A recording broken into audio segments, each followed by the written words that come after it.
থাকবো না তোমার সাথে। তুমি কি পেয়েছোটা কি? বাচ্চা কাঁদবে না তো হাসবে নাকি? একটু বেশি বাড়াবাড়ি করছো কিন্তু তুমি। আমি কোনো বাড়াবাড়ি করছি না। আমি আলাদা বিছানা করে অন্য রুমে ঘুমাবো বলেই বের হয়ে গেলাম বাচ্চা নিয়ে রুম থেকে। স্টোর রুমে বিছানা করে বের হয়ে ঘরের সব কাজকর্ম সেরে সবে গোসল করতে ওয়াশরুমে যাব, তখনই শাশুড়ি এসে বলল, স্বামীর মন জয় করে চলতে না পারলে সংসার ছেড়ে চলে যাও বৌমা। পৃথিবীতে মেয়েদের অভাব পড়েনি, লাগলে আমার ছেলেকে আবার বিয়ে দিব। আমার শরীর মন দুটোই ভীষণ ক্লান্ত। তর্ক করতে ইচ্ছা করলো না। সহজ গলায় বললাম, ঠিক আছে, আপনার ছেলেকে আবার বিয়ে দিন, এতে অন্তত আমি জাহান্নাম থেকে মুক্তি পাবো। শাশুড়ি মা নাকি সুরে বিলাপ করে উঠলেন, কান্নার ভঙ্গিমায় বললেন, আল্লাহ, কেমন মেয়ের সাথে বিয়ে দিয়েছি আল্লাহ। সংসার নাকি জাহান্নাম? ঘর সংসারকে কি কেউ জাহান্নাম বলে? শাশুড়ির কথায় ছোট ননদ তার ঘর থেকে বেরিয়ে এলো। আমাদের দিকে স্থির দৃষ্টিতে তাকিয়ে বিরক্তির নিঃশ্বাস ফেললো। সরু গলায় বলল, ভর দুপুরে এসব কি শুরু করেছো মা? শাশুড়ি মা তেতে উঠে বলল, আমি শুরু করেছি? তোরা সবসময় আমার দোষটাই দেখতে পাস। কাল রাতে তোর ভাই ঘর থেকে বেরিয়ে গেছিল, সকালে দেখি অনামিকে স্টোররুম পরিষ্কার করে সেখানে বিছানা করেছে। এসব কি ভালো কথা? ভালো কথা না ঠিক, কিন্তু তুমি শুধু ভাবিকে জেরা করছো কেন? দুজনকে পাশাপাশি দাঁড় করিয়ে প্রশ্ন করতে পারতে। সবই আমার দোষ। সংসারটা কিভাবে এক রাখা যায় সেই চিন্তা করছি, তাতেও দোষ। সোহানা ছোট্ট একটা নিঃশ্বাস ফেললো, বিরক্ত গলায় বলল, মা, তোমার সিরিয়াল দেখা বন্ধ করা উচিত। সারাদিন ওইসব কুকৃতি দেখতে দেখতে মাথা খারাপ হয়ে গেছে তোমার। শাশুড়ি মা আমার কথা ভুলে সোহানার উপর চড়াও হলেন। আমি আর সেখানে দাঁড়ালাম না, কাপড় নিয়ে ওয়াশরুমের ভেতরে ঢুকে গেলাম। ওয়াশরুমে গিয়ে আয়নার দিকে তাকিয়ে ভাবছি, একান্নবর্তী পরিবারের এই এক সমস্যা। না জেনে শুনে সবাই নানান মন্তব্য শুরু করে দেয়। গতকাল রাতের কথা, খাওয়া শেষে শুতে যাব। আমার 3 মাসের বাচ্চাটা খুব কাঁদছে, ঘুমোতে চাচ্ছে না। আমি তাকে কোলে নিয়ে ঘরের মধ্যে হাঁটাহাঁটি করছি। এমন সময় আকাশ শোয়া থেকে উঠে বসে বলল, বাচ্চা কাচ্চা নিয়ে এক ঘরে থাকা যায় না। সারাদিন কাজকর্ম করে দুদণ্ড বিশ্রাম নিব সে উপায়টুকু নেই। কেমন মা তুমি? বাচ্চার কান্না থামাতে পারছো না? কথাটা আমার সহ্য হলো না। কর্কশ গলায় বললাম, তুমি একাই সারাদিন কাজ করো না, আমাকেও কাজ করতে হয়। তাছাড়া বাচ্চারা তো এমন করেই, এতে এত বিরক্ত হবার কি আছে? রোদে পুড়ে মাথার ঘাম পায়ে ফেলে কাজ করতে হয়। বুঝতে পারলে কেন এত বিরক্ত হচ্ছি? সারাদিন বাড়িতে শুয়ে বসে থাকো, তাই এসব তুমি বুঝবে না। বাড়িতে সারাদিন আমি শুয়ে বসে থাকি? ঘরের কাজ কে করে? ঘরের কাজ এমন অনেক মেয়ে আছে যারা ঘর সামলে বাহিরে চাকরি বাকরি করে। তারা কিভাবে সব সামলায় সে কথা আমার জানার দরকার নেই। 2 মিনিট অপেক্ষা করলেই জিসান ঘুমিয়ে পড়তো। সারা দিনে 2 মিনিট ছেলের জন্য সহ্য করতে পারলে না? কেমন বাবা তুমি? এটি বলেই বের হয়ে গেলাম রুম থেকে। আকাশ ইদানিং সব ব্যাপারে একটু বেশি রেগে যায়, যেন সবকিছুতেই তার বিরক্তি ধরে গেছে। অফিস থেকে ফিরে মুখ গম্ভীর করে বসে থাকে, প্রয়োজনের বাহিরে একটা কথাও বলে না। সামান্য কিছু হলে তেতো এবং তীক্ষ্ণ গলায় ঝগড়া শুরু করে। আমাদের বিয়ে হয়েছে প্রায় 4.5 বছর। বিয়ের প্রথম দিনে সে এমন ছিল না। শান্ত এবং কোমল স্বভাব, যে কোনো কথাই খুব সুন্দর করে বুঝিয়ে বলতো। বেশ কিছুদিন ধরে তার মধ্যে একটা পরিবর্তন লক্ষ্য করছি। 2 একবার জিজ্ঞাসাও করেছি, জবাব দেয়নি, এড়িয়ে গেছে। জিসান কাঁদছে বিছানায়। গোসল শেষ করে মাথায় গামছা পেঁচিয়ে ঘরে ঢুকে দেখে ননদ সোহানা জিসানকে কোলে নিয়ে হেসে হেসে কথা বলছে। মেয়েটা ভালো, এসএসসি পাশ করে কলেজে ভর্তি হয়েছে। তার ভেতর ননদ সুলভ আচরণ নেই। কথায় কথায় ভাইয়ের বউয়ের সাথে ঝগড়া করে না, মুখে মুখে তর্ক করে না, কখনো কোনো কাজের ভুল ধরে না, বরং সে আমার কাজে অনেক সাহায্য করে।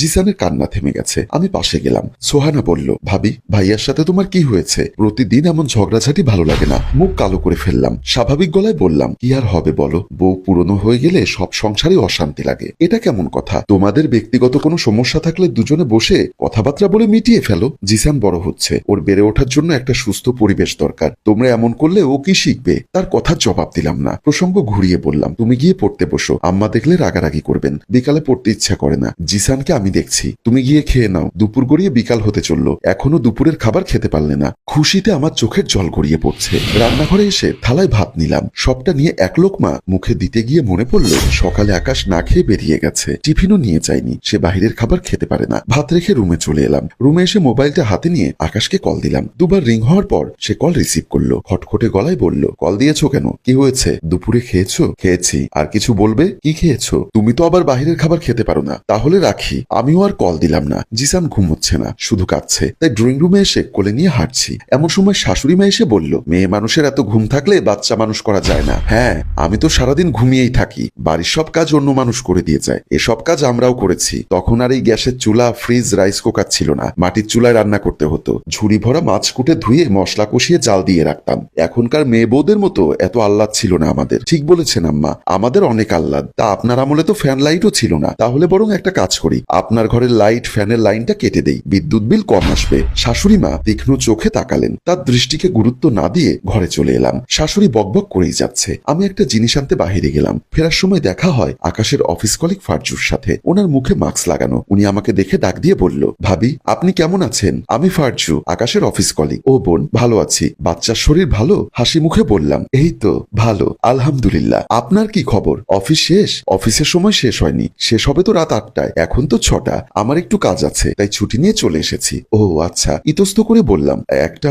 কথা জিজ্ঞাসা করি? হ্যাঁ নিশ্চয়ই, বলুন কি জানতে চান? জিসানের বাবাকে দুপুরে খেতে দেখেছেন? আসলে ওর বাবা বাহিরের খাবার খেতে পারে না, যাওয়ার সময় টিফিনটাও নিয়ে যায়নি, তাই জানতে চাইছি। হ্যাঁ হ্যাঁ, আকাশ ভাই খেয়েছে তো। আমাদের অফিসে নতুন একজন স্টাফ এসেছে, বয়াম পাখি আপা, ওনার টিফিন নিয়ে খেয়েছে। ব্যাপারটা নিয়ে আমরা খুব হাসাহাসি করেছি। ও আচ্ছা, আমি আসছি, দেরি হয়ে যাচ্ছে। ঠিক আছে। মাথার ভেতর চক্কর দিয়ে উঠল, মনের ভেতর কিছু কুৎসিত চিন্তা উকি ঝুঁকি দিচ্ছে, তবে আমি সেসবের কিছুই ভাবতে চাইছি না। চোখ বড় করে লম্বা শ্বাস নিলাম। রাস্তার মধ্যে নিজেকে অপ্রস্তুত দেখাতে চাই না, তাই চলে এলাম। আকাশ বাড়ি ফিরল 11টার পর। লম্বা সময় ধরে গোসল করে খাটে বসে 1 কাপ কফি নিয়ে গিয়ে তার পাশে বসলাম। নরম গলায় বললাম, বাড়িতে ফিরে গোসল করলে যে? আকাশ বাঁকা চোখে তাকিয়ে বিরক্ত গলায় বলল, গোসল কেন করেছি সেই কৈফিয়ত চাইছো? গোসল করতে হলেও কি তোমাকে বলে নিতে হবে? তেমনটা কখন বললাম? শরীর খারাপ কিনা জানতে গোসল কেন করেছি সে কথা জিজ্ঞাসা করতে হবে? আমাকে কি তোমার বোকা মনে হয়? ঠিক তখনই শাশুড়ি মা আমাদের রুমে এসে গম্ভীর গলায় বললেন, আকাশ, তোর বউকে আমার সাথে ঠিকঠাক করে কথা বলতে বলবি। এই বাড়িতে আমি তার কামাই খাই না।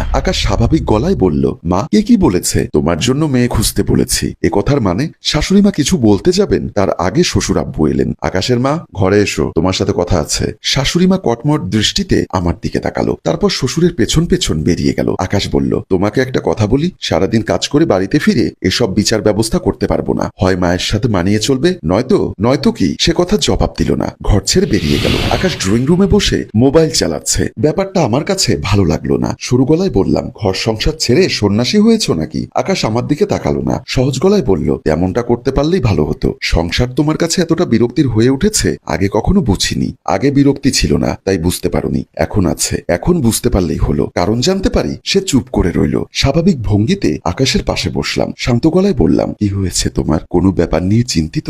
না বললে কিভাবে বুঝবো বলো? বুঝতে হবে না, কিছু হয়নি আমার। আমি আকাশের গায়ে হাত রাখলাম, বরফ শীতল গলায় বললাম, তুমি তো জানোই অহেতুক অশান্তি পছন্দ করি না, ভালো লাগে না। বেশ বুঝতে পারছি আমাদের সম্পর্ক আগের মতো নেই, তোমাকে দোষ দেব না, হয়তো আমি নিজেই বদলে গেছি। তবে এসবের একটা সমাধান প্রয়োজন। জিসান বড় হচ্ছে, ওর জন্য হলেও প্রয়োজন। হঠাৎই আকাশের ভাবমূর্তি বদলে গেল। আমার কাঁধে মাথা রেখে ফুপিয়ে ফুপিয়ে কাঁদতে লাগলো। তৎক্ষণাৎ তাকে কিছু বললাম না। মানুষটা কাঁদছে, একটু কাঁদুক। পৃথিবীর সব পুরুষ কাঁদতে পারে না, সবার চোখে পানি আসে না, কান্নাগুলো কষ্ট হয়ে বুকের মাঝে দলা পাকিয়ে থাকে। আকাশ এমন নয়, সে কাঁদতে পারছে, কাঁদুক। কিছুক্ষণ পর তার কান্না থামলো, চোখ মুছে বলল, সময়টা আমার জন্য ভালো যাচ্ছে না, দয়া করে আমায় কিছুটা সময় দাও। হাসলাম, তাচ্ছিল্যের হাসি। আমার গোটা জীবনটাই যাকে দিয়ে দিয়েছি, সে আজ আমার কাছে সময় ভিক্ষা চাইছে। জীবন সত্যি অদ্ভুত। বলবে না তোমার কি হয়েছে?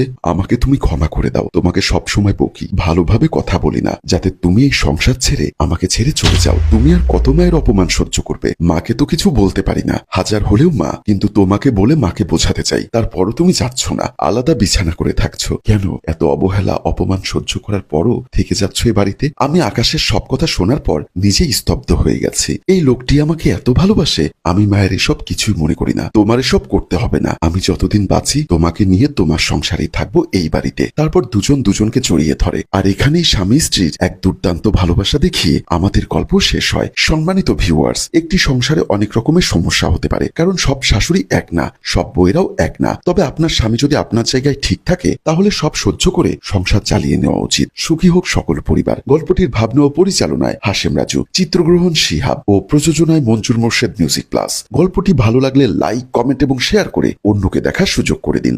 ধন্যবাদ।